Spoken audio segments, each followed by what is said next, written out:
Caríssimos irmãos e irmãs, o Evangelho desse 7º domingo do tempo comum, ele é a continuação imediata do Evangelho do domingo passado, quando nós começávamos o Sermão da Planície, no Evangelho de São Lucas, e Jesus começava a falar sobre os bem-aventurados, as bem-aventuranças.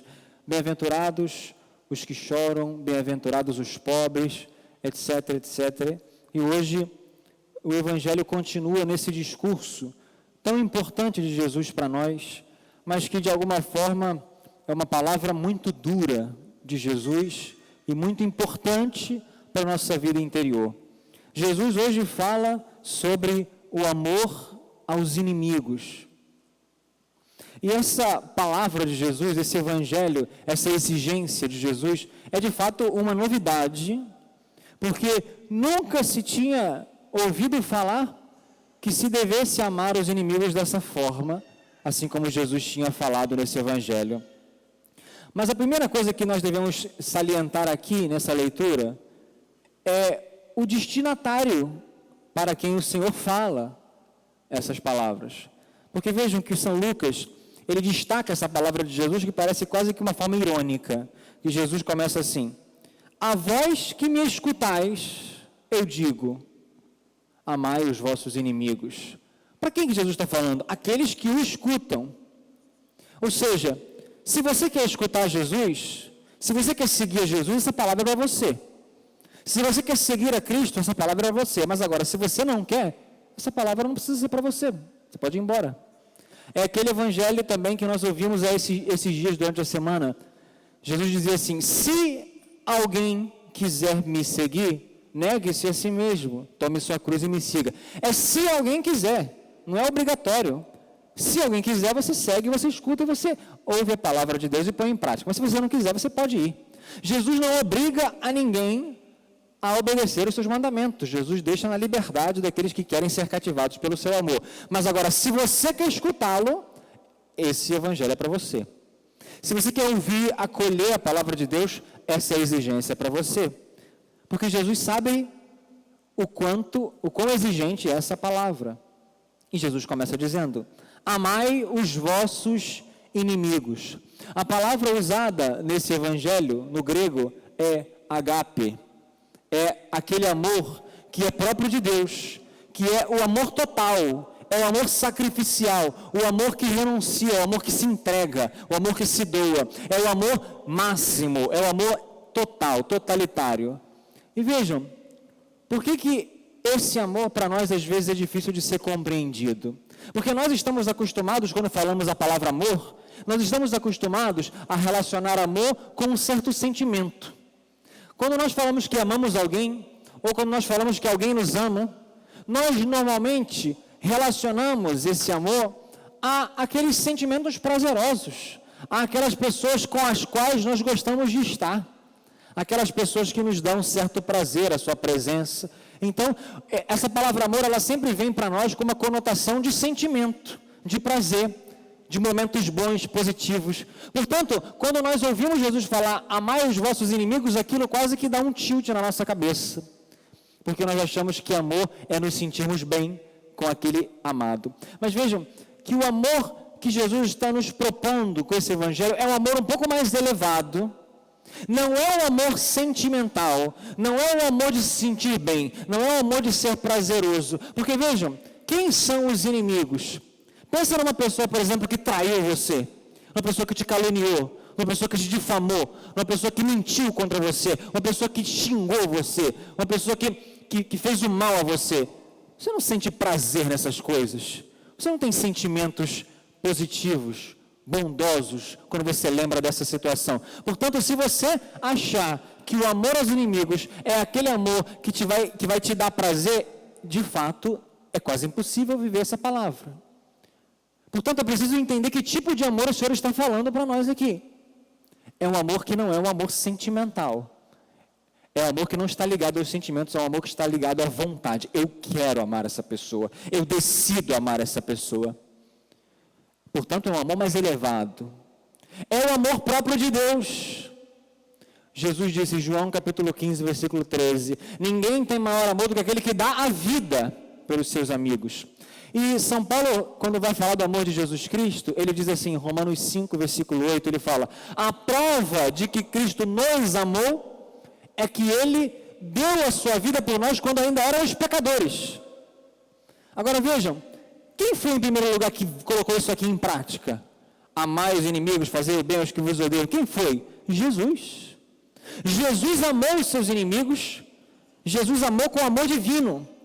Jesus deu a sua vida, Jesus se entregou, Jesus se doou àqueles que não o amavam, àqueles que não lhe davam nada em troca.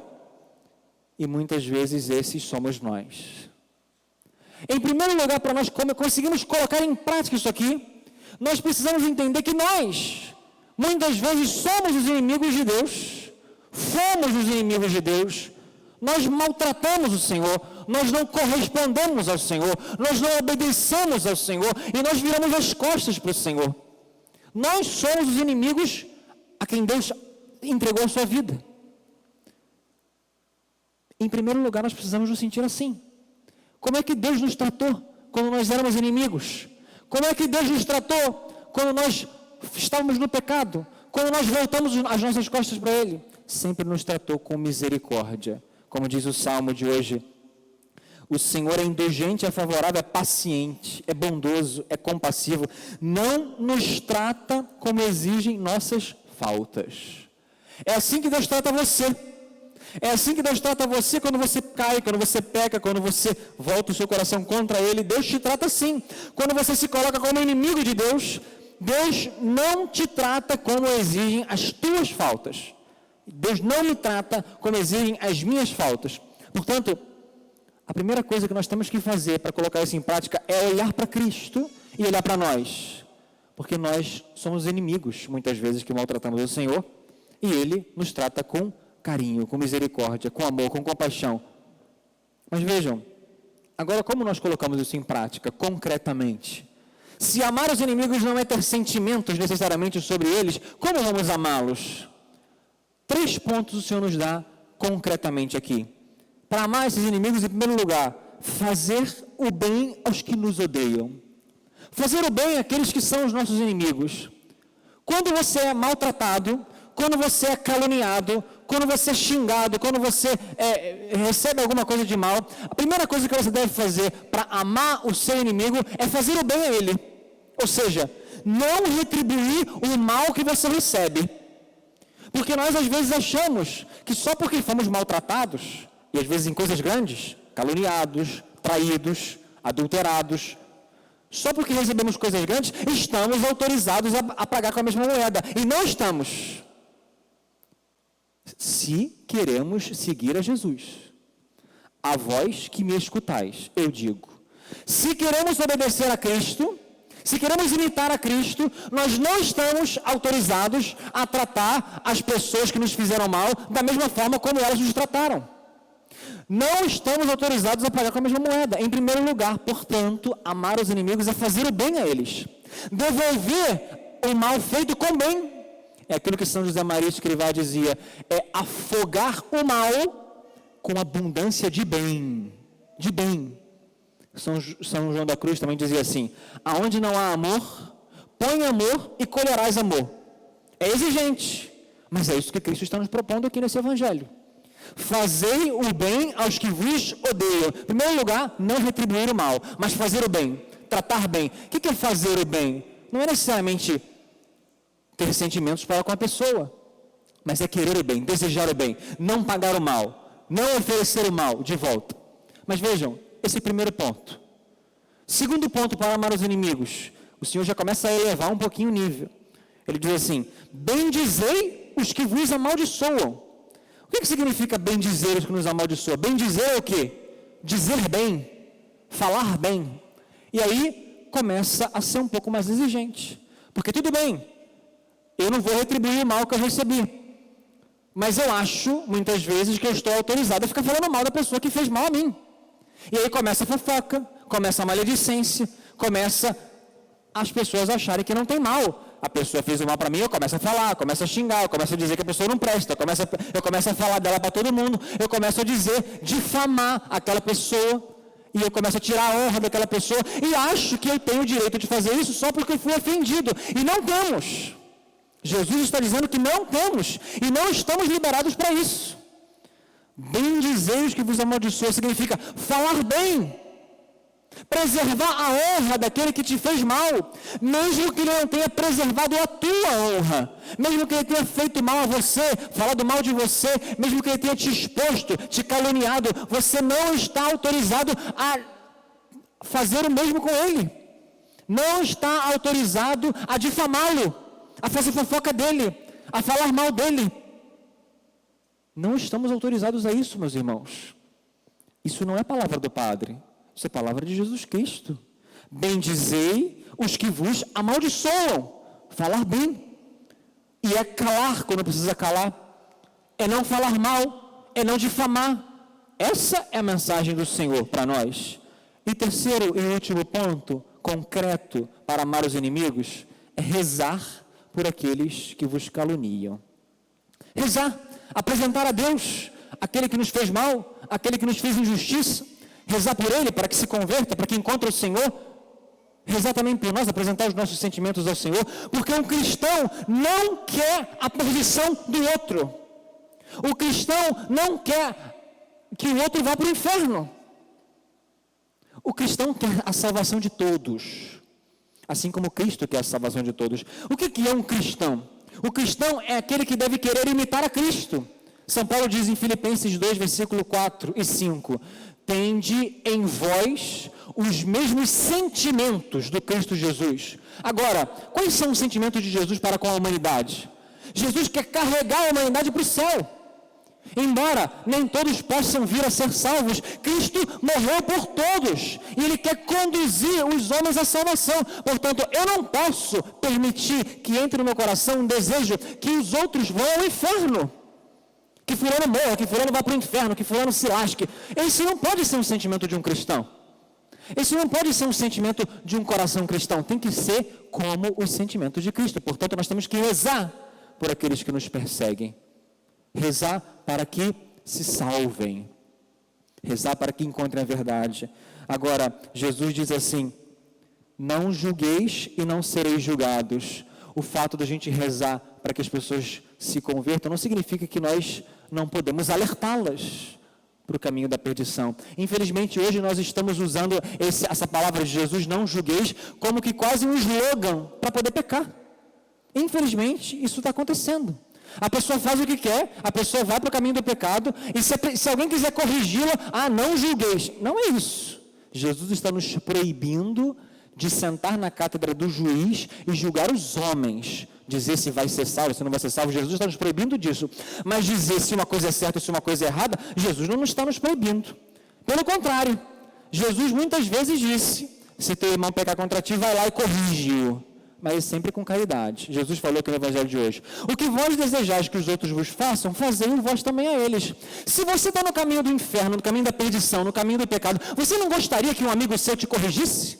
Você não gostaria que um amigo seu te levasse para o céu, te levasse para o caminho da santidade? O que vós desejais que os outros vos façam, fazei-o vós também a eles. Portanto, meus irmãos, uma dica espiritual para que nós possamos amar os nossos inimigos é olhar as nossas relações humanas sempre com chave da eternidade, sempre com o olhar na eternidade, porque quando a gente olha para o céu, quando a gente olha para a eternidade e sabe que tudo aqui vai passar, tristeza vai passar, situação difícil vai passar, calúnia vai passar, morte vai passar, tudo vai passar, as coisas ficam mais leves e a gente consegue perdoar as pessoas, amar as pessoas.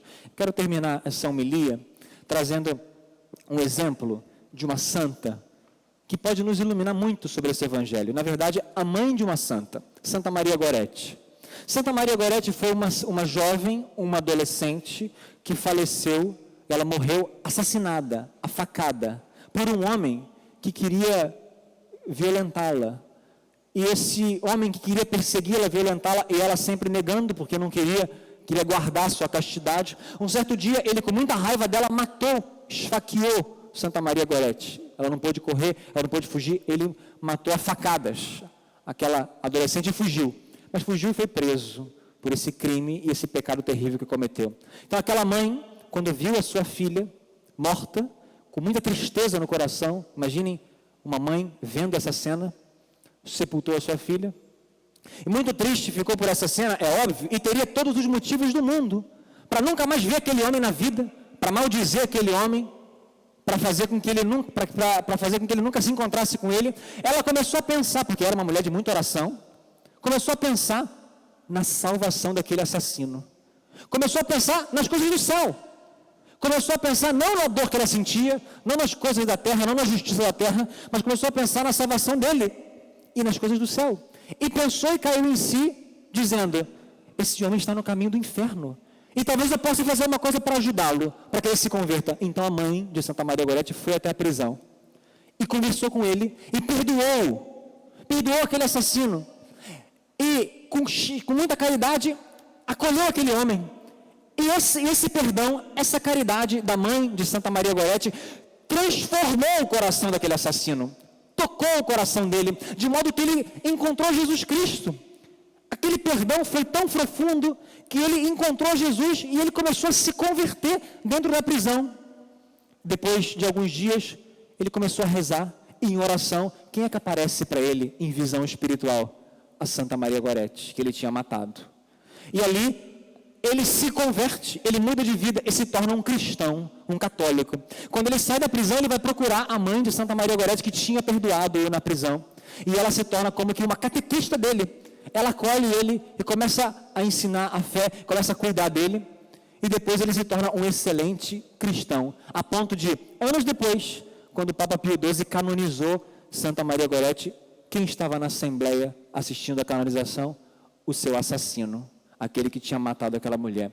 Vejam, meus irmãos, essa mulher, essa mãe de Santa Maria Gorete, se não tivesse perdoado aquele homem, aquela alma estaria condenada ao inferno. E foi por causa do amor que ela teve para com o seu inimigo que aquele homem pôde se converter e se tornar católico e ir para o céu. Porque o nosso amor aos inimigos pode converter as pessoas. Se nós olharmos para o céu, nós vamos poder ver que tudo vai passar e que tudo vai ser mais leve. Portanto, o nosso amor aos inimigos, ele só tem sentido quando nós olhamos para o céu. E do céu, nós olhamos para a terra e podemos perdoar e amar os nossos inimigos. Que o Senhor nos ajude nesse evangelho, nesse dia, a olharmos para a eternidade e imitarmos a Jesus, amando aqueles que nos fazem o mal.